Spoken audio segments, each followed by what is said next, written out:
Denote कर रहे हैं हम आई से, ठीक है। तो फॉर्मूले के फॉर्म में लिखेंगे कि सर आई जो होगा वो किसके इक्वल होगा, क्यू बाय टी के। किसके इक्वल होगा, क्यू बाय टी के, ठीक है ना। आई जो है वो किसके इक्वल होगा, क्यू बाय टी के। आई क्या है, करंट, इलेक्ट्रिक करंट। क्यू क्या है, चार्ज। क्यू क्या है, चार्ज। तो क्यू चार्ज है और टी क्या है, टाइम है। टी क्या है, टाइम। और आई क्या है, करंट है, इलेक्ट्रिक करंट, ठीक है ना।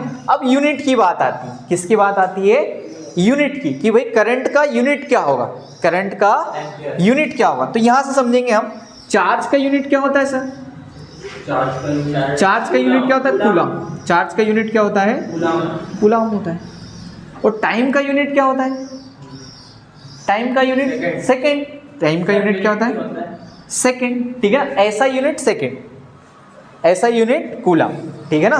तो यहां पर करंट का जो यूनिट होगा, unit of current, unit of current is equal to क्या लिखोगे, कूलम पर सेकेंड। क्या लिखोगे, कूलम पर सेकेंड। अब ये कूलम पर सेकेंड को हम एम्पियर कहते हैं। क्या कहते हैं, एम्पियर कहते हैं। कूलम पर सेकेंड को क्या कहा जाता है, एम्पियर कहा जाता है। तो करंट का यूनिट क्या हो गया, एम्पियर।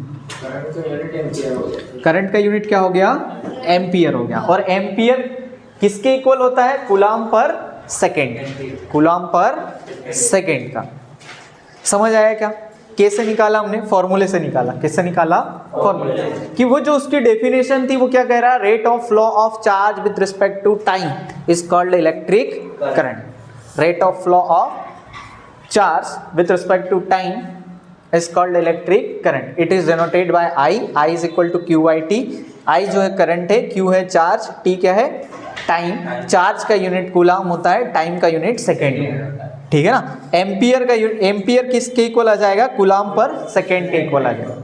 मतलब आपसे कोई भी पूछे तो ये यूनिट भी बता सकते हो आप और ये यूनिट भी बता सकते हो।